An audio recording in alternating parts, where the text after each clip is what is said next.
God is good. Amen. God is so good. God is so good. The Lord is so good. What a wonderful worship we have this afternoon, mga kaigsunan, just lifting up the name of Jesus. And that's exactly what we are here for, just to lift up the name of Jesus. Amen? Thank you, Lord. Thank you, Lord. We are still in our series, mga kaigsunan, Start. Life starts. And I think it's very important to know how to start kasi hindi po lahat ng tao alam magsimula. Okay? Pag wala kang sinimulan, wala kang matatapos. Can I hear an amen? So it's important to start something. If you don't start something, then you will not going to finish something. So if you want to see accomplishments, if you want to see results, if you want to see progress in your life, you need to start something. Amen? And so this whole month of January, we have been building the foundation, mga kaigsunan, on how we can start our life as a family, as individual, as a church. And we are being guided by this teaching, START, S-T-A-R-T. S stands for Search the Scripture. And then, last Sunday we talked about T, the letter T. It's talking to God in prayer. And then letter A, right now we're going to talk about the family as a church. Okay, why we are attending church. And then next is our relationship with other Christians and tell others about the gospel. So this is the foundation and so on how we can start our life strong this year, 2025. Amen? Palakpakan mo muna natin si Lord. Now, how many of you are really blessed to be part of CLC? Come on, raise up your hand. If you are really, really blessed, kana masulti gyud salamat gyud sa Ginoo that I have been part of CLC. I don't know where I am today. I don't know where my life today. I don't know kung asa ko karon kung dili pa ko naging part sa CLC. And thank the Lord that God has used this spiritual family, mga kaigsunan, to guide us. I have a lot of testimonies nga akong nadunggan, personally, akong na-meet, mga kaigsunan, they're testifying to me that if it had not been for the Lord, kung dili pa unta tungod si Ginoo, pastor, I don't know asa na ako karon. Ambot asa na akong pamilya, ambot bulag na siguro mi sa akong husband, sa akong wife, ambot addict na siguro ko karon, pastor. Ani-anin, and I'm always overwhelmed, mga kaigsunan, with the testimonies in the moment they are connected to the family of God. Today, I want to share with you about the power and the benefits, mga kaigsunan, on being connected to the family of God. So turn to the person seated beside you, sabihin mo sa kanya, we are a family. Come on. Okay? Sa ato ang physical, sa natural na ating ginatawag ng mga biological family, mga kaigsunan. Ako ay am part of the Montes family. Maybe some of you are part of, your family tree, your clan. And then, but there is also what we call the spiritual family, which is the church, mga kaigsunan. We have what we call this, the local church, and we also have the universal church. Ang universal church, mga kaigsunan, mo ni ang church all over the world ni Jesus. Dili makita, walay structure, walay building, because it's everyone who believes in the Lord Jesus Christ. And that is why if you believe and put your faith in the Lord Jesus Christ, you are part of that spiritual church. Sometimes, mga kaigsunan, when we travel, me and my wife, we go abroad or other places in the Philippines, pag naali may makasakay, makatapad, nga musulti sila, uy, Christian po ko. Na sila yung mga t-shirt, na sila yung mga kalo that declares that they are Christian. It's so, kanang gaan kayo nga moduol sa ilan, hi, hello, and where church are you from? This and that. And it builds a spiritual connection right away, mga kaigsunan. And that's what we call the universal church. But also, you need also to be part of the local church, which is CLC. And in behalf of the entire CLC church, mga kaigsunan, we are thankful na inyuhang gipili ang CLC to be your spiritual church. So, can you give the Lord a great clap of praise for that today? Hallelujah. Okay?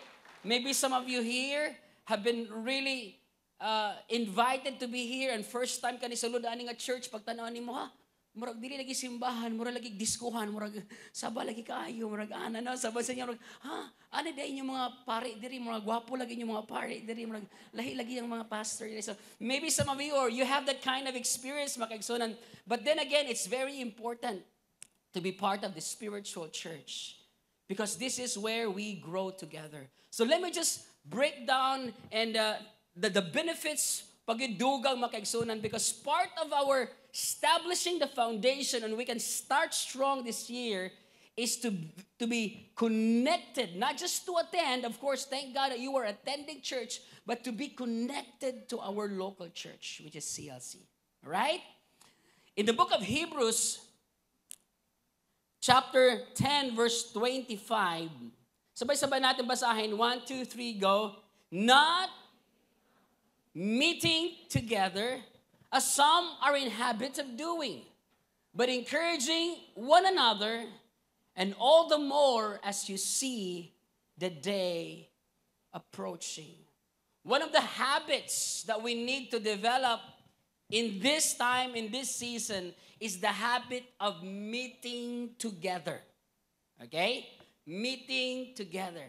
Kaya nga sinabi ni Apostle Paul, mga kaigsunan, that you, please do not give up your habits of meeting together. In other words, make this as your top priority. Coming together. Amen? I pray that by this time, unta mga kaigsunan, ang pagsimba nimo kada Domingo, dili na siya optional. Okay? Sa Bible, gitagaan ta sa Ginoo 7 ka adlaw. Ang uban siguro sa inyo 8 ka adlaw. Naba di inyo 8 ka adlaw. Kay grabe ang inyong gabi himuon man ninyong adlaw, ang gabi himuon po ninyong gabi. Na uban sa inyo ana no. Pero 7 lang gyud ka adlaw ang gihatag ni Lord sa tuwa. And then he said that ang isa ka adlaw ana ihatag sa ako. Use that to rest. Use that to worship me. And that's why we come together every Sunday, because it's the Lord's Day, mga kaigsunan. From Monday to Saturday, hala, grabe, buhata, trabaho, eskwela, negosyo, everything buhata, igsoon. But ayaw kalimot that one day of that 7 days dapat paragyud sa Ginoo. Amen? It's important that we need to take a break and say, Lord, I will use this day to listen to you, to connect to you, for you to guide me, oh God, this week kung sa imong plano para sa kuha this week, Lord. And so, to be part of the church is not just attending the church, but really you have to be part of the church. As I've said over and over again, the church is not a place to go to, but it is a family that you belong to. Can I hear an amen? The church is not a building. Okay?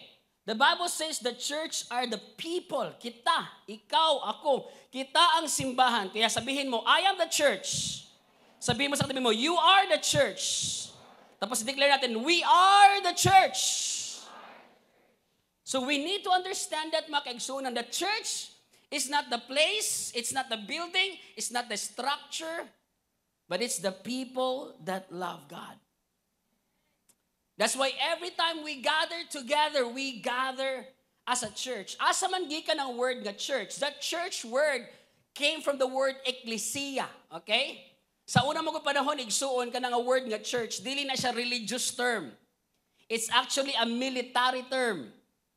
It's a military term. Every time ang Roman Empire, ang Greece, ang Persian, they are going to invade a land or invade something, they are going to send a church.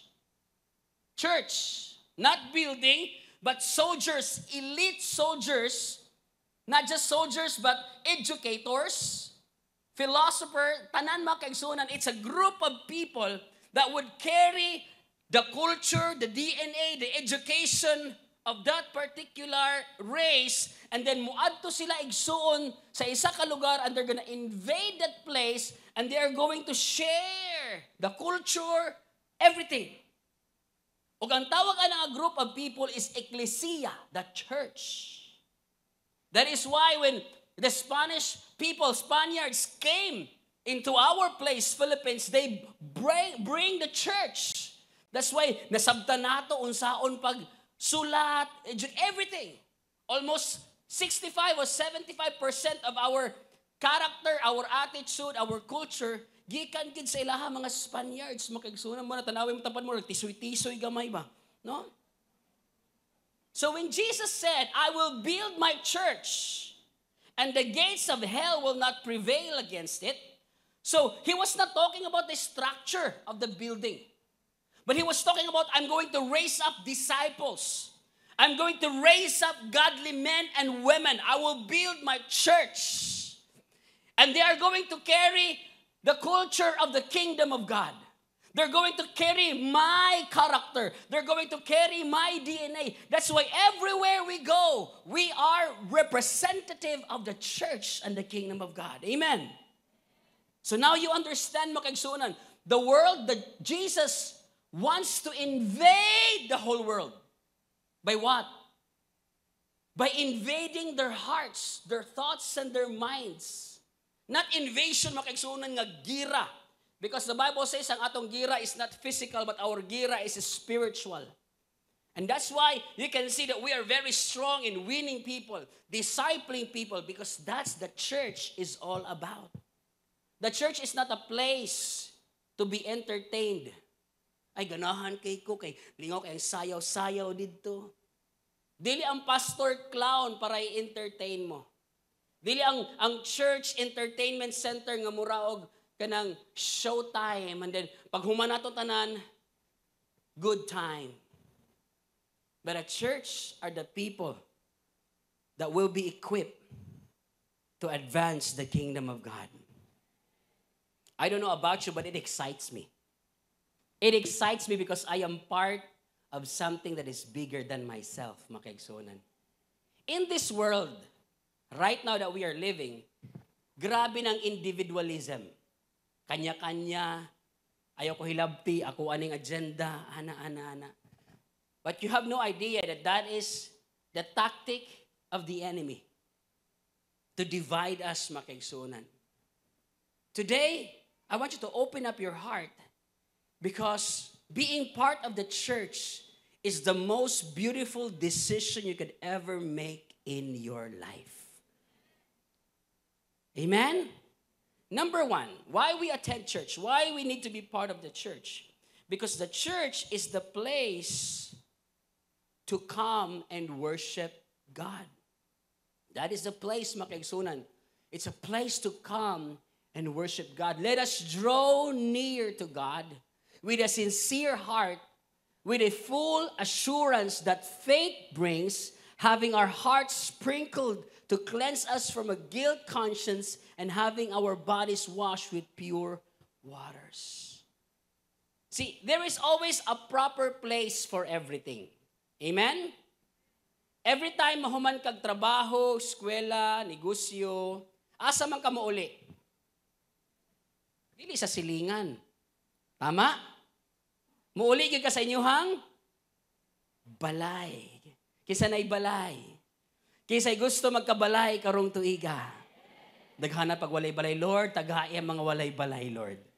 Sabihin natin apartment na lang, okay? Pero sa sulod sa imong apartment or sa sulod sa imong balay, na ay proper place for doing everything. Like for example, kung mukaon ka, asa man ka mukaon? Asa gani? Wow. Sa sala. Of course, sa dining area. Wow, pastor, wala may dining ang among balay, pastor. Kaya ang among balay, one step. Kasabot mo one step? One step kwarto, one step kusina, di ba? One step CR. But there is a proper place for everything. Siyempre, kung mukaon ka, dito ka sa lamisa mukaon. Pwede ba ka mukaon sa imong kwarto? Sige daw. Pwede, pero amigason ka pagkahuman. Oh. Amen. Of course, kung maligo ka na, ay proper place for everything. Tama? Asa man ka maligo? Asa? Sa living room? Pwede. Pwede kayo sa sala maligo. Hala, dito ligo ka, dito shower ka, dito panabon. Pero mabasa ang tanan nimo mga gamit. Tama? So in other words, na a proper place for everything. And the same is true with our act of worship before the Lord. Now I understand makaigsunan nga natin mga personal worship unto the Lord. Amen. Every day, maampo ta sa Ginoo, mubasa tag Bible, mo worship ta sa Ginoo. Praise the Lord for that. Pero naapo tayo ginatawag nga corporate worship, which is the family of God. So na a proper place for everything. Pwede ba ka mag-worship sa Ginoo? Naa ba ang presensya sa Ginoo sa sabungan? Naa. Naa ba ang presensya sa Ginoo sa mall? Naa. Naa ba ang presensya sa Ginoo sa asa ba? Sa mga park? Naa. Pero dili nimo mabati ang iyang presensya. We call it the manifest presence of God. Pero nga nung pag moabot ka sa church, mutindog lang ka diha, mukanta, mura na magditulo kalit imuluha, mura lain lagi ni. Amen? Naglingkod lang ka diha, bugat kay mong paminaw, pero naminaw ka sa pulong sa Ginoo, murag ang imong kasing-kasing gikumot, murag na-encourage ka, murag kaya ra ni. Right? Because na ay proper place ang tanan. And that is why the church is very important. Coming here every Sunday must no longer be an option. Amen. Kisa dire sa inyo ha, naghunahon na pagmatagali ng buntag, musimba ba ko dili, musimba ba ko dili, musimba ba ko dili. Kung naghunahuna pa ka anexon, you have to change your heart and your mind. Amen? You know why? Because dapat dili na option ang pagsimba sa Ginoo. Dapat pag mata nimo sa buntag sa Domingo, matik na na. Inatapan nimo, matik na na. Amen? Gikapoy ka, naluya ka, nalugi ka, nasakitan ka, malipayon ka, madinaugon ka, masinakitnon ka, miski unsang state sa imong lawas, sa imong kinabuhi, sa imong hunahuna, pag abot og Domingo, matik na. Amen? Di na lang option makagsuunan. Mag-beach siguro ko karon kay nindot ang panahon. Ha? Unaha sa si Lord, bag-o ang tanan. Why? Because that's the place where you can come and worship the Lord all together, corporately. Now, I understand nga naagid tayo mga personal worship makagsunan sa Ginoo. Diba? Natin mga prayer time with the Lord. And that is your personal time with the Lord. Lahi po na, intimate kayo na, nindot kayo na. Pero ingon ang Bible makagsunan that one can put 1,000 but two can put 10,000. But pasabot, kung mag-ampo kag ikaw-ikaw ra, ang power ana, okay man na aman. Pero pag naa kay dako kay nga pag kinahanglan nimo back up gikan sa Ginoo, kinahanglan mo join ka sa corporate people and believe God for. Amen? And that's what happened mga kaigsunan when we come together and pray and worship the Lord. I like how the next passage of the scripture say it this way, for where 2 or 3 are gathered in my name, there am I with them. Wow. For 2 or 3 are gathered in my name, there am I with them. So how many of you believe that today, naa ang presensya sa Ginoo? Amen? He is here. Dili nato siya makita, dili nato siya magunitan, pero naa siya din hiigsoon. How will I know nga naa siya? Because He is working in your life. He is working in us. He is here because of His word being preached makaigsuonan. Our lives are changed. Our hearts are changed. That's why we know that He is alive. Makita nato ang epekto sa iyahang presensya. Can I hear an amen? For example, naabay hangin din hiyaning lugar? Kisa masultig naa, kusog ka amen. Naa, pero makita ba nimo hangin? Dili, mabati ni mong hangin, ma-feel ni mong hangin. The same is true with the presence of God. How will I know that the presence of God is here? Because your lives are changed. Your lives are transformed. Our prayers are getting answered. Amen? We're getting healed in our bodies. Ma-provide ang mga pagkinahanglan. We know that God is here. Kaya sabi to somebody next to you, God is here. He is here today. He is here. Even as we speak, mga kaigsunan, He is here. Second thing, why we need to come together and worship the Lord, it's because it is the place to be nourished by the Word of God. It is the place to be nourished by the Word of God. What a beautiful, beautiful opportunity. Sa eskwelahan, ma-nourish ang imong knowledge, ang imong intelligence. Ang uban sa inyo ha, grabe, lahi-lahi ang mga course. Okay? Kisa diri ang inyong course, engineering, taas ang kamay. Mga engineers, come on, wag mahiya. Oh, wow. Kabalo ba mo that 40% of millionaires and billionaires in the whole wide world are engineers? Kaya you are a millionaire in the making. Amen? Okay, sa mga nurse din he. Kisa teachers, architects. Wala. Ang saman mo? Tambay lang ni Pastor. Tambay.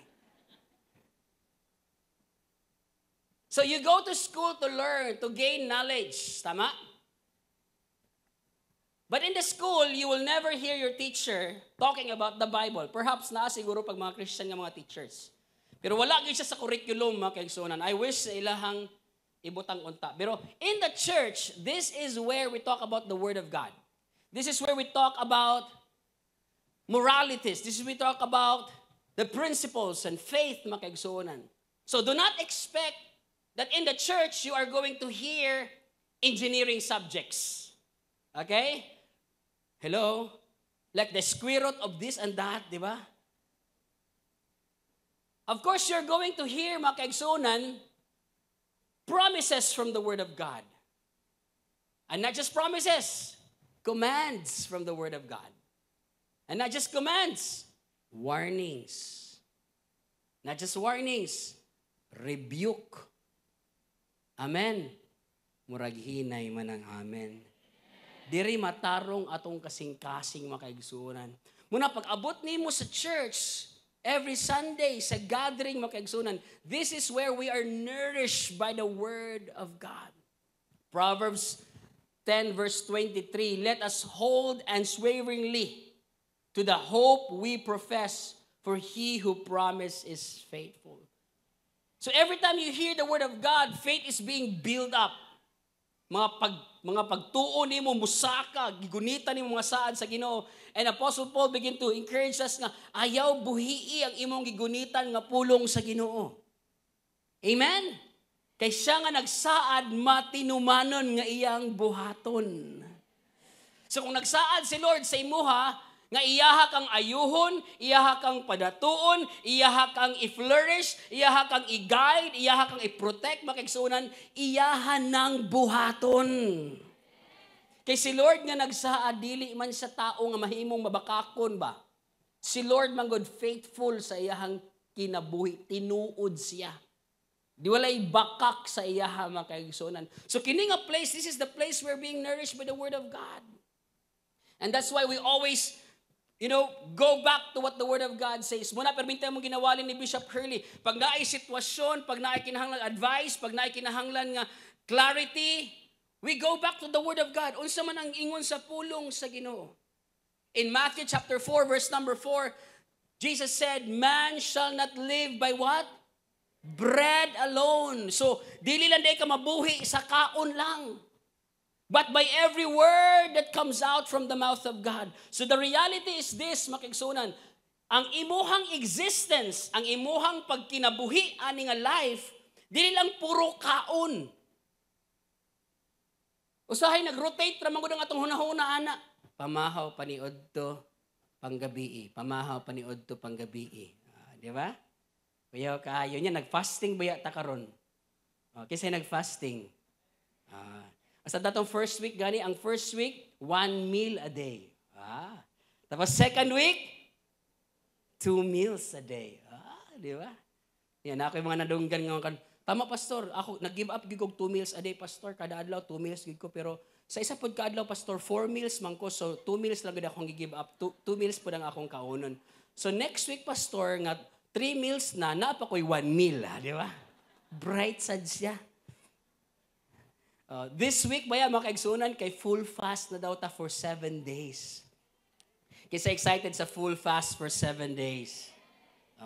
Giunhan na tamudaan ha for 40 days. So kaya ra gyud kayo walay kaon-kaon uparenta ka adlaw. So ang pito ka adlaw dili ka mamatay ana, okay? Magutom lang kagamay, mukutoy imong tiyan, mag-star imong pananaw. Lord, si Abraham na ba ni Lord? Peter, ikaw na ba na? Okay? So consult your doctor kay basig muluag bitaw gamay niya, di na maulian ba no? Listen po kayo, istorya ka. Kinsa man ka? Ako si Sharon.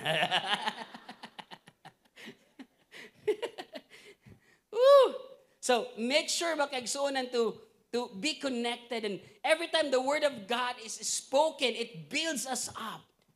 We are nourished by the Word of God. I like how Peter responded and the disciples responded when Jesus turned around and told them, "Kamo, mubiya pa mo sa ko, Because at that time, makaigsuunan, gisultian manggod ni Jesus that I am the bread of life. Nasyak ang mga tao. Ang akong lawas inyong kaunon, ako ang dugo inyong imnon. And he was talking about the communion, makaigsuunan. Nasyak ang mga tao na nasumbi na tani. And then hinay-hinay, the Bible says, ang mga disciples na nagsunod-sunod sa iyaha, nidaghan na unta sila nangawala. Nabili ng original, nituyok si Jesus sa ilaha. Ano dahil si Jesus? Kamu, biya pod mo. Ganahan ko sa tubag sa disciple yan na siya, Lord, asa pa man mi mo adto nga naaman sa imuha ang pulong sa kinabuhi. Amen? You have the words of life. So words are not just cliche. Words are life. Touch your neighbor, say, words are life. Mo ni makabuhi sa to makaigsunan. Ang atong kinabuhi naa sa pulong sa Ginoo. You have to build your life in the Word of God. You have to build your foundation in your family. Dapat ang pulong sa Ginoo sa karon nga panahon, daghan na kayo ang source of influences. Right now, social media is one of the dominating force makaigsunan. Miski kinsa na lang, basta makunsay makitaan sa trend buhaton. At tingala ko, ang tanan sige nag-TikTok. Hala, wala nagdaybitok ang mga tiyan. Hala, TikTok tanan, TikTok, sayo. Apate. Grabe. Miski asa na lang. Because they are getting these influences mga kaigsunan. Akong prayer is this, I pray that the Word of God will be the final influence sa imong kinabuhi.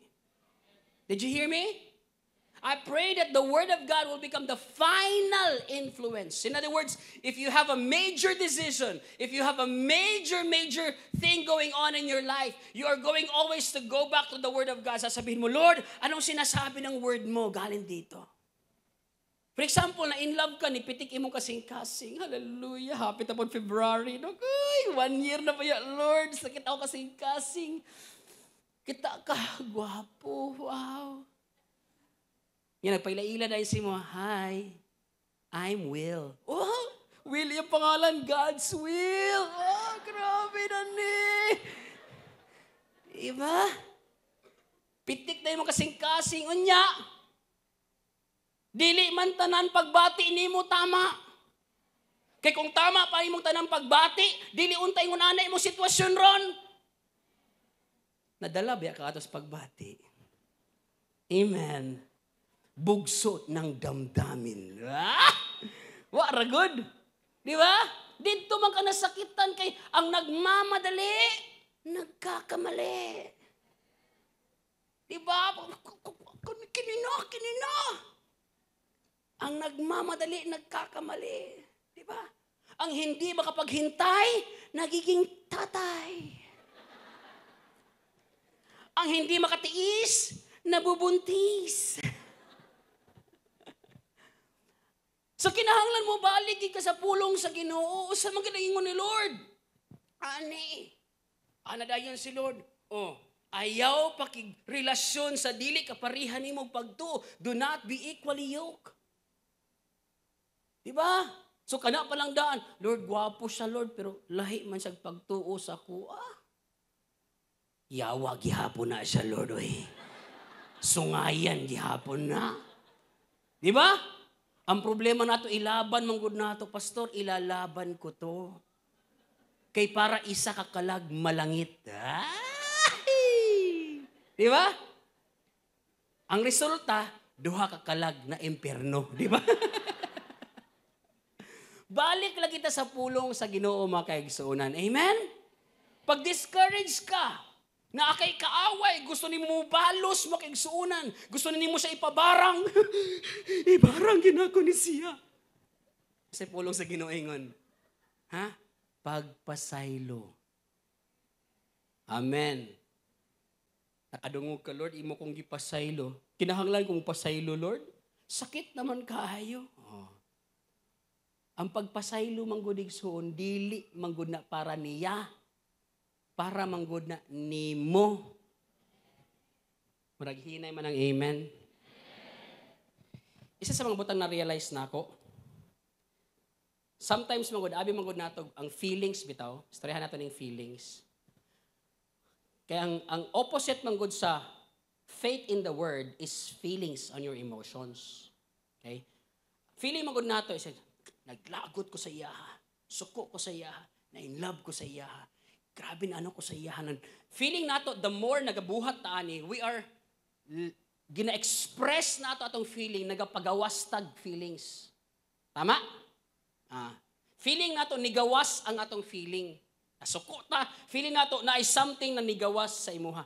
Pero that's not true at all. Wala gyud nigawas sa imuha. Kakita ba kag nigawas sa mga feeling ni ambak? Walay ni gawas sa imuha. Nakikita nimo? Tanan na hitabo sa imuhang sulod lang. Hello? Muna pag maglagot ka sa uban, wala ka nagapagawas og lagot. Muna at the end of the day, musulti ka, lagot ko na. Yan naman na. Nya, satisfy na ka. Wala pa. Kay wala may nigawas nga lagot gyud, wala man kay gi-release. Anger is a punishment that you gave to yourself by other people's bad behavior. Hello? Mauna kung masuko ka, dili ka mo pasaylo, all the more you are hurting yourself. Ikaw ang imong ginapasakitan. Hello? Maraghinay man. Muna kung muhugugma ka sa uban, gugma pod ang mutubo sa imong kasing-kasing. Kung mo-encourage ka sa uban, encouragement pod ang mugawas sa imong kasing-kasing. And the best is this, the Word of God must be the foundation of all of that, mga kaigsuunan. Are you here? So gikan karon akong prayer is this, I will come to church because I will be nurtured by the Word of God. Amen? Tapos kung gusto ka ma-nurture sa Word of God, seryoso ha? Kaysa dire sa inyo hani, atong eskwelahan, nga walay ballpen, walay notebook, walay libro. Matulang ko sa eskwelahan. Wala lang. Eskwela lang ko para makabalon. Para maka-certificate. Wala. Kung seryoso gyud ka, mudalagin kag mga materials, mga tools, para ang tanan nimong nahibalan, imuhang mahinumduman. Pero gamay ra gyud ako nakit-an nga nag-take note. Hello. Bright magud ko, pastor. Memorize magud ako na tanan. No. Some say, paggawas nimo aning lugara, 2% na lang ang imong mahinumduman. Unsa akong wali last Sunday, title lang imong nahinumduman. Wa na ang points. Ngano? ayaw kumpiyansa. Note takers are history makers. Amen? So encourage ta mo, kung gusto kita mo learn, ma-nurture sa Bible, exon, every Sunday come to church with your notebook, your pen. Pastor, lahi naman karon S25 or naman something na. Note naman ko, Pastor, note. Why problema? Basta make sure that you are jotting down everything. And you have to have your Bible as well, makaigsunan. It could be in the phone. It could be a hard copy or bound copy, makaigsunan. Whatever it is, but make sure that you are always sync with the Word of God. Can I hear an amen? Kisa diri sa inyo na ligon pinaagi sa pulong sa Ginoo. Number 3, it's a place to encourage one another. Wow. Encourage mo nga muna yung katabi mo, sabihin mo sa kanya, you look great today. Yan. Yan. Yan. Yan. Miski atik-atik ra na-encourage na siya. Okay? And let us consider how we can spur one another on towards love and good deeds. This is beautiful. Hallelujah. You are created for relationship. You are created to be connected. Are you here? You are created for a community, makaigsuunan. The Lord has given you a family, a community where you can grow, where you can nourish. So you are not an island. Nobody is an island. That's why we have that saying, nobody is an island. So in other words, ang pinaka-time nga pinakaluya ka, kanang mag-inusara lang ka. Did you hear me out? Now, I understand nga na uban sa to mga personality, introvert, extrovert, ang uban sa to ang mga sanguine, ang uban sa to mga penguin. Nabay ang ana no? But you are not created to be alone. Amen? You are not created to be alone. That's why God created Adam and Eve. A family, makaigsunan. So you are created to be in the family. You are designed for relationship. That is why mas daghan ang nabuang ato ang COVID kaysa sa nasakit. Because walay gawas-gawas sa balay, walay connection. So ang anxiety, igsoon, ang ni-increase ang stress, ni-increase igsoon ang grabe. Because daghan ang mga nabuang kaysa sa mga sakit. Because we are not designed to be alone. We are created for community. I need you. Touch your neighbor, say, I need you. And you need me. Amen?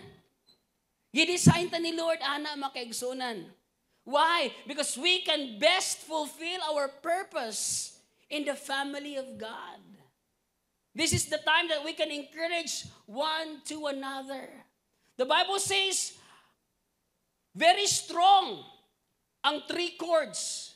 Kung matumba ka, naay mo gunit nimo og mualsa nimo. Dili dali mabugto dayon ang imong kinabuhi, makaigsunan. Amen? So this is the reason why we need to be connected to the church, because this world, grabe kaayo. Discouraged. Kinsa na-discourage this week? Grabe na-discourage. To be honest with you, on my 40 days of fasting, kung wala pa'y mga tao nga nag-pray o nag-encourage sa kuha, ni-give up na ko. On my 10th day of prayer and fasting, 40 days, siyempre gutom na, init nag-ulo. Dili pa man ko ka nang naglutaw sa langit nga kuyaw kaayo. To be honest with you, nag-away mi sa akong asawa.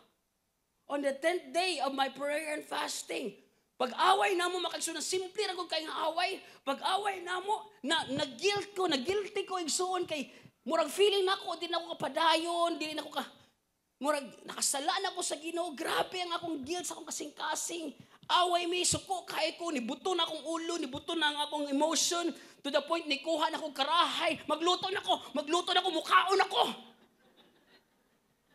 I'm telling the truth, ask my wife. Grabe, kuha na ko nito. Buwag na ako itlog. Bahala, magkaon ako. 10th day of prayer and fasting. Ready na ko mukaon, ready na ko magluto. Grabe, isog kay ko. Ni-text si Alex, one of my disciple. Then I think bago lang to siya nag-start of prayer and fasting siguro.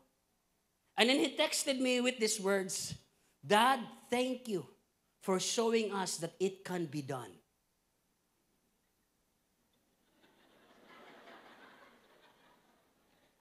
Sa mukha nito kakanoy. I'm in the middle of my almost giving up my fasting. Nagaluto na ko. Nag-text, thanks for showing us that it can be done. I still have the text even until now. Nag-chat lang siya. And he have no idea. You have no idea, bro, what's happening right there. He has no idea that it blessed me, it preserves me. Undang ko, duhol ko sa asawa, hila ko ngay kong pasaylo. What if walay mga tao nga mo encourage nimo, mo text nimo? Amen? Right now, I believe some of you are in the brink of giving up. Pastor, gamay na lang, Pastor. Ang luha, matulo na. Gamay na lang, Pastor. Gamay na lang, mabuhag na ko. Right? Right? Ang pansin niyo, hadari ni ani sa simbahan, pero ang isa katil nasa balay, kanang ana bitong, Lord, kaya pa ba ni? Pero pag abot ni mo sa simbahan, worship pa lang. Worship pa lang. Gikanta pa lang nato ang kanta makaigsuunan. Amen? You are encouraged. You are lifted up. And this is the beautiful thing about it. Sa kadaghan-daghan sa akong giagian sa kinabuhi, igsoon, na-realize na ako, it doesn't matter how big your problem is. Miski unsa na kadako sa imong problema, kagrabe sa sitwasyon, kaimposible sa mga panghitabo sa imong kinabuhi, what matters is this, kinsay kuyog nimo kung muagi ka ana tanan. Amen? The circle in your life matters. That's why I am here today. You are there. We are here because we have each other. And you know why? Why I'm confident that in the future it's going to be great, successful, and victorious? Because we have God and we have one another. Kaya sabihin mo sa katabi mo, walang iwanan. Amen. Pwede mag-away. Amen. Pwede na yung mga disagreement. Pero dili option ang biyaay. Murag hinay mo lang amen. Because in the church, you are going to be encouraged. Your love for one another, the Bible says, your love for one another will prove to the world that you are my disciples. Can I hear an amen? Na-realize po na ako mga kaigsunan that if you are part of the church, it's a genuine indicator that you are a true believer of Jesus. Yes. Ako, I always doubt a person nga mosultig, I'm a believer of Jesus, pero wala ko'y grupo. Wala ko'y church. Nalang ko sa hangin. Ito, lutaw lang ko. I always doubt that.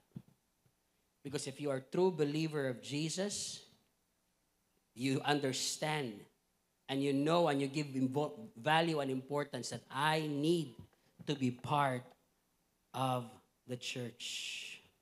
1 Timothy 3:15, Good News Translation, God's family is the church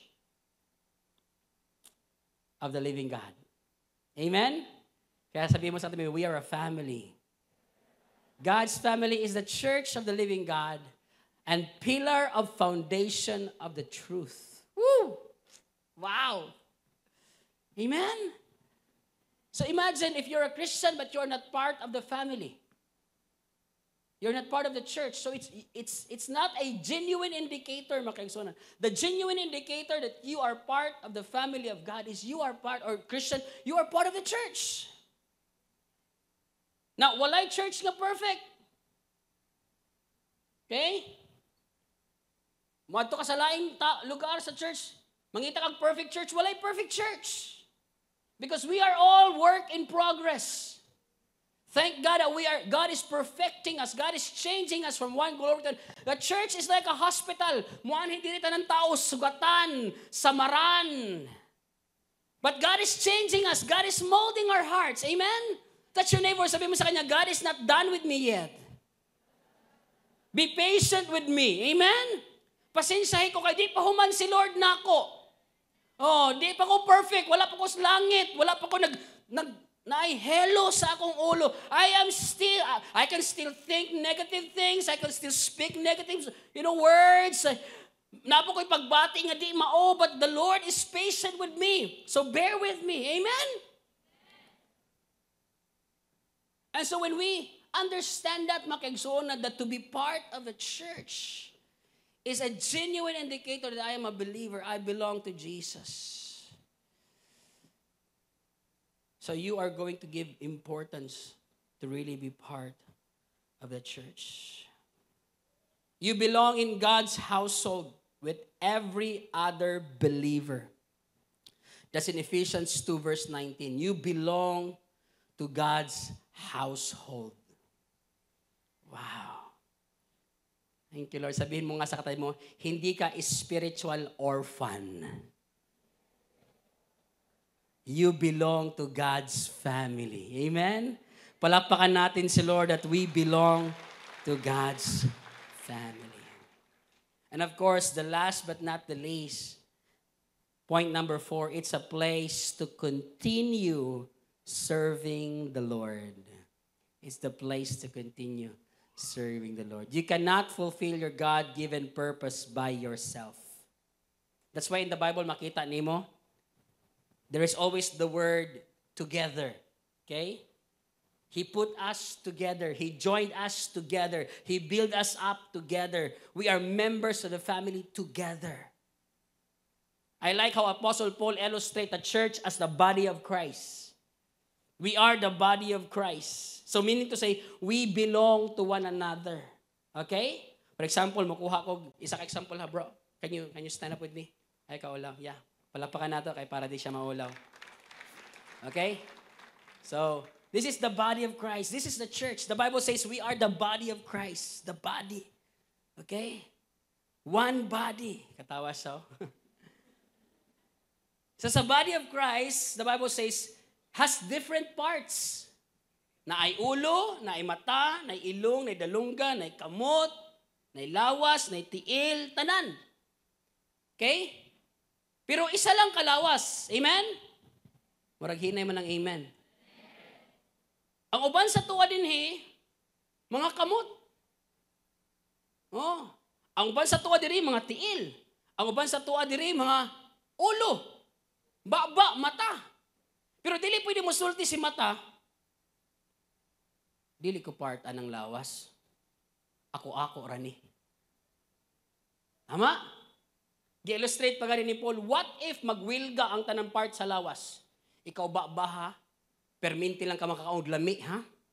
Katong Disyembre, katong January, ikaw ra perminti ka og litson, hallelujah, humba, chicharon, sisig, magwil gamitanan. Kami tanang parte sa lawas, di ka na mo pakaunon baa ka. So karon si kamot, anang baba, gotam na ko. Si kamot di mo lihok. Si tiil di mo adto sa kusina. Hello? Si mata di mo abli. Mas delikado kung si ilong. Hallelujah. Pasalamati imong ilong. Kay maog yun na ang nagdalag kinabuhi nimo. Ana-ana ara na pero importante na sa imong lawas. Amen. Hallelujah. Bahalag lisngag basta buhi. Woo! Imagine, kung dili nila pakaunon si Baba, kinsay apektado? Si Baba lang? Dili. Maluya ang tibuok lawas. Tama?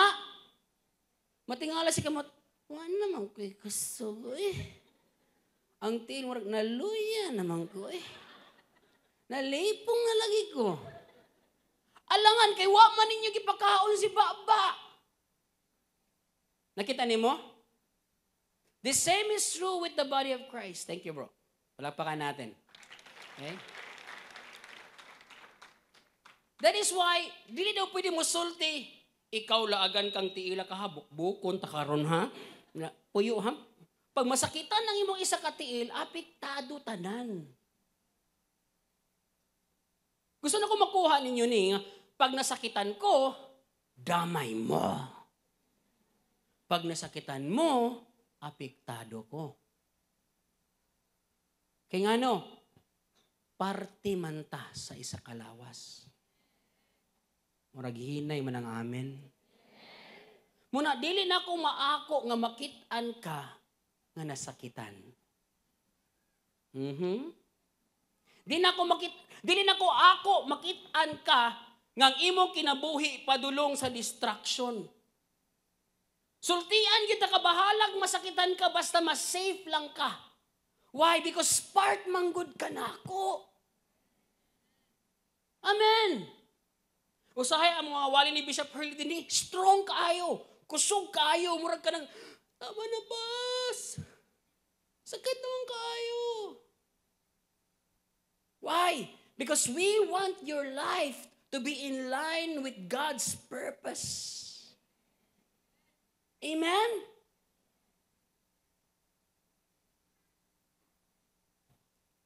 I'm telling you, you are so blessed. Kung naa kay mama ag papa nga kusog mo badlong nimo, you are so blessed. Kay naay mga inahan amahan nga pariwara lang. Pasag din na sa iyahan ang kinabuhi. Pero kung naa kay mama ag papa nga kusog kay mo badlong si mo, nak ayo anak, nak anak. Killjoy pa imong interpretation anak karon, pero later on ma-realize nimo, Lord, para madinis ako ang tanan. Salamat kaayo. Hello? Ako sa tinudanay lang, mas ganahan pa kung naatay presidente nga, isog kayo sa nga tanan. Kay matarong man ta. Murag hinay man ang amen. Sarah for president. Just kidding. I'm telling you, that's our heart, mga kaigsuunan. As pastors and as leaders, we want you to be, your life to be in line with the Word of God. So in the church, this is the place where you can continue serving the Lord. Amen? Daghan kayong opportunity to serve the Lord here. We have what we call the physical service or the operational and the ministerial service. Ang saan ang operational? So operational nato, it means in every Sunday, the operation, the activity of the church, you can be part of ushering. Palakpak mga ushers. Ayan. Okay? You can be a marshal. You can be part of the media team. You can be part of the production team. You can be part of the worship team or dance team, mga kaigsuunan. These are operational. Pero napo tayong mga ministerial. Pagabot sa ministerial, in other words, we're ministering to people. You can be a cell leader. You can be a host in the house. You can be a person that would witness to other people, mga kaigsunan. These are part of the ministry. So daghan kaayo. Tanan nga naa dinhi, paminawi ko ha, tanan nga kadung sa akong tingog. Tanan nga naa dinhi, naamoy part sa family of God. There is always a place for you. So please let us know what's in your heart. Duula mga ushers, duula atong table na sa likod. Hey, you know what? Hawad kay kumukanta ba? Pero sao man ako, ni gusto ko mapagamit sa Ginoo. Sample, di ba? Ay, ganahan kay ko mo smile, ganahan ko mo greet og mga tao. Asa man ako ni ipagamit. Ang uban sa inyo, nagsubra-subra yung kwarta. Pastor, grabe na ako, millions karong pastor. Every day, millions. Asa na ako ni ipagamit, pastor, di ba? Let's use that. I'm telling you, na ako yung mga nailahan mo kagsuwing hastang kadato pero walay purpose ilang kinabuhi. Amen. Pastor, kaon ra gyud akong hawad, pastor. Kaon ra gyud akong hawad. Sige, gamiton po nato na. Ikaw tigluto, ikaw tigtilaw. Pero everybody in this place, hawad kag mga bata. Let's go. Amen. Hawad ka mo connect. You are connected with companies, you're connected in the government, whatever it is that God has positioned you right now, you can fulfill best your purpose in serving the Lord through the church. Palakpakan natin si Lord. Come on. So ito encouragement ko sa lahat. Bago matapos ang taon na to, dapat may involvement ka na sa church. Amen? Involved ka na. Hindi ka lang nakaupo, hindi ka lang nakikinig, hindi ka lang Sunday comer, Sunday goer. Pastor, I wanna be involved, Pastor. I wanna be part of what the Lord is doing. Ang daming ginagawa ng Lord. The harvest is still great, but the laborers are few. So it's time for you to say, I'm gonna be part of the church. Amen? If you're a father, stand up for God and your family. And that could be your part, mga kaigsunan, in doing that. Amen? Hallelujah. How many of you here are blessed to be part of the church? Ano nga name ng church natin? 1, 2, 3, go. Ano na to? Ang ban shortcut, ang ban long, Christian Life Center. Wow. Yes, CLC, Christian Life Center. Our senior pastor is Pastor Hurley, Bishop Hurley Montes. Okay, ako po yung executive pastor ng church natin, kasama yung wife ko. We have 24 network pastors. This is a place na makikita mo kapatid, that our leadership here is not insecure. You know why? Because we're giving everybody an opportunity to serve the Lord. Amen? Kung gusto ka mawali next Sunday, let me know. Wala problema, ikaw dire. Kambyo ta ako diha. Wala problema. If you have that heart, Pastor, naagi gisulti si Lord sa ko. Unsa daw? Unsa gisulti ni Lord? Mudaog daw si Sarah karong kay lalikod lang sa kanan. Ayuhon pod nato. Okay? So, just let us know how we can help you. That is why kung makikita mo sa church natin, mga kapatid, it's not a normal, ordinary church lang. Na, punta ka dito, upo. We have trainings. We are building up disciples. We have leaders. We have levels of leadership. This year, i-implement po natin yung levels of leadership. Everybody will start as a lead leader, tapos magiging iron leaders, as magiging bronze leaders, as magiging silver leaders, as magiging gold leaders. These are not just titles, mga kaigsunan. These are process in our hearts na ginagawa ng Lord for us to have a vision for promotion sa mga buhay natin. Kasi gusto ng Lord ma-elevate ka to the next level. Amen? Tignan mo ang katabi mo. Oh? You are not just here to consume. You are here to contribute to a change in this world. Amen? Hindi ka nandito sa mundong ito para tindog lang, lingkod lang, praise the Lord, hallelujah, amen. No. You can do more. There is greater things inside of you. Naapay mga unused potential. Naapay mga untapped creativity inside of you. Paano mo magagari yan? Lahat yun magagamit mo to serve the Lord inside the church. Whew. Hallelujah. Ang uban siguro sa inyo, ang pinaka-howd na ninyo, howd mo manghinaway. Dawato na to na, hinawayon ministry. Diba? Nindot na. Pastor, di ko ganahan sa tong CR, baho ra kaayo. Pastor, di ko ganahan sa tong kuan kay ngit-ngit kaayo. Pastor, let us know. Hinawayon ministry. Wow. Pero dapat kung manghinaway ka, wala pa mahinaway sa imuha. So, mubalos sa imuha mo ba? Sige, tarungan po na imuhang kuhan. Pag toothbrush po panagsa, di ba?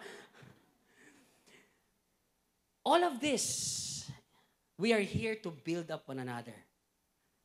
One thing I realized, nga nung dili ta perfect, it's because God will use our imperfections to build the character of Christ inside of us.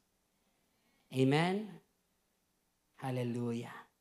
Kaya today, wala kayong magagawa. Pamilya na tayo. Amen. Yung katabi mo, wala ka nang magagawa dyan. Pamilya mo na yan. Amen. Tanggapin mo na yan. Kahit ganun ang ugali niyan, kahit ganyan ang pagmumukha niyan, wala ka nang magagawa. Pamilya mo na yan. Murag hinay man ang amen. Sabi nga ng isang pastor, you are stuck with me for eternity. Kaya ang gawin mo, hallelujah. Let's just accept and celebrate one another. Palakpakan natin si Lord. Come on! Alam mo, I am so proud and blessed with what the Lord is doing here in Christian Life Center. Kasi po, if you have been with us through the journey, makikita mo talaga yung kamay ng Lord nandito kasama natin. 1996, medyo malayo. 1996. Mga siguro nga 3 hours pa niya kung wali kay 1996 pa man. 1996, si Bishop at ako nagpunta dito sa Davao City. Nag-transfer po ako. I was third year high school back then. Okay? Hindi pa ako marunong magsalita ng Bisaya kasi waray-waray manggod mi. Pero si Papa, si Bishop Hurley, dirigi na siya natawo sa Davao. So, iniwan namin yung ministry sa Samar. Kasi mismo si Bishop Hurley nakarinig talaga, go back to Davao. Stable na po yung ministry doon sa Samar, but then the Lord obeyed. Pastor Bishop Hurley obeyed the Lord of calling here to come here in Davao. Unfortunately, ang gina-expect unta namo nga mag-start was not in the right place or wala nagkatugma ba. So, gigamit ni Lord ang balay sa akong wife, sila Pastora Judith, to have the first gathering of our church in their house. Okay, doon po nagsimula lahat sa bahay nila. I think it was about 30 or 15 people to 30 people gathered together and started a church, a small place. And then after that, makaigsunan, we transfer to Merco. How many of you nakaabot pa sa Merco? Dugay nagkasadabaw ko, nakaabot pa ka sa Merco. Kana diya sa may Bulton, kana man na karon, Mang Inasal. Merco building sa taas diha. Diha nagsugod and slowly the church is growing from 30 people now to 100 people. And then from Merco, we move out to Holy Child building. Kato ilahang library nga, gaboko na dito. So renovate nato to and the church begin to grow from 100 people to 150 to 200 people. And then from Holy Child, makagsunan, nakita na mo ang Center Theater. Gamay kaayo nga Center Theater. Okay? At that time, it was a club, nightclub. Nightclub, pag yun, gamay kay dalan, kasi nakasunod dito. Okay? Grabe kayo. Tapos, ang tapad pag yun, sinihan nga mga bold. Sinihan. So, can you imagine, pag umusunod sa church, makalingi sa gamay. Di ba? Patikim ng pinya. Di ba? Na-memorize agad ako, patikim ng pinya, mabalahibong pusa. Grabe, ako sa man mga kesong puti. Usang ano yung mga, grabe, gamay kayo. And then, from the Center Theater, ang tapad sa Center Theater is the Davao Theater, the biggest theater right before in Davao. Nga, mga bold show na po ang ilang ginapangang sinihan. And then, nag-grow ang church from 150, naging 300 plus, mga kapatid. So, nakuha na mo ang duha ka theater. And then, from Davao Theater, we moved to NCCC Mall. So, nandun na tayo. Kasi nakaabot sa mall, NCCC Mall. Grabe, NCCC Mall. Halos, kadlaw na mag-set up dito, baklas kabit. Grabe. And then, from NCCC Mall, Diaz Mall. Kasi nakaabot sa Diaz Mall. And then, during pandemic time, instead nga manggamay tam, mawala ang church, nanaghan na may noon ta. That's why we transfer here in Cap Auditorium. And now we have 3 services here, mga kaigsunan. And I'm not gonna be surprised if this year we're gonna be 4 services. And here's the beautiful thing. I don't know kung asa kadalhon sunod ni Lord. It could be ang kingdom ni Kibuloy atong palito, di ba? Walay problema. Hallelujah. Or it could be, basin mapalit nato ni nga lugar. We don't know. But the point is this, as a family, thank you for journeying with us. This is a journey of faith. This is a journey of growing together. And I pray nga, maabot ang panahon nga, maabot ang inyong pamilya, mga anak na mo, mga puna mo, mga po sa tuhod, apos kiting, apos lapalapa, apos ugat. From generations to generations. I pray, kung dili pa unta mo balik si Lord, sana nandito pa tayo. Amen? Kami ni Bishop Hurley, maugid na among commitment sa inyo ha. Samtang abli inyong kasing-kasing sa amua, we will be here for you. We will be here for you. And our prayer, that also you will be there for us. Amen? This year, it's gonna be a great year. This is gonna be one of the greatest year for CLC, mga kaigsunan. And I want you to taste and see the goodness of the Lord together. Palapakan natin si Lord. Come on. Let's all be standing on our feet. Hallelujah.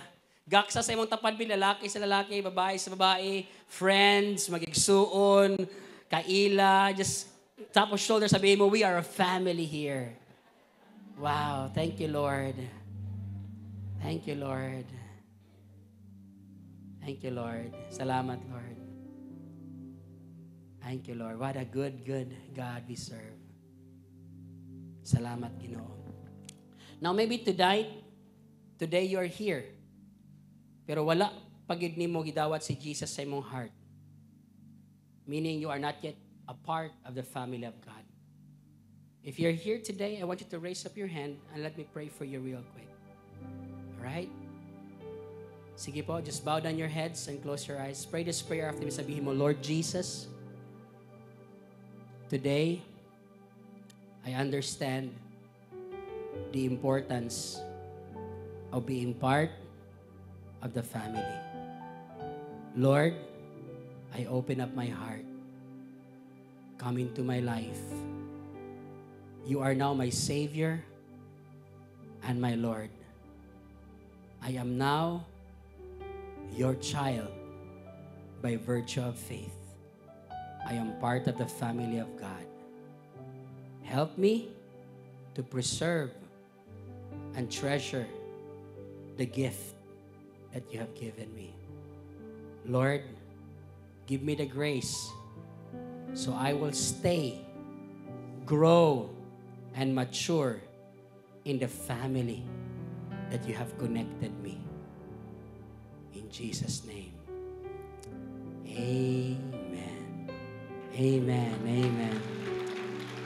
Thank you, Lord. Let me just pray real quick. Lord, thank you. Since 1996 until now, you have been faithful. We have been through a lot. We have been through ups and downs, challenges here and there, oppositions, discriminations. But thank you, Lord, that until now, the church prevailed. Because this is not just our church, but this is your church. This is your bride. This is your beloved. And I believe, Lord, na kasama ng pag-angat ng simbahan ay ang pag-angat ng buhay ng bawat isa. Sa pangalan ni Jesus. Salamat, Lord, sa anointing of multiplication na nasa church, na nasa bawat isang buhay rin ngayon. Lord, continue to shower your blessing and favor upon each and every one of us. By making a decision, Lord, to be fully connected to you, to your work, and to your family. We believe, Lord, just like what you have said, the gates of hell will not prevail. So we believe, Lord, that we will conquer because we have you and we have one another. All to you the glory and the praise. In Jesus' name, amen. Amen. Come on. Give a clap of praise unto the Lord. God is so good.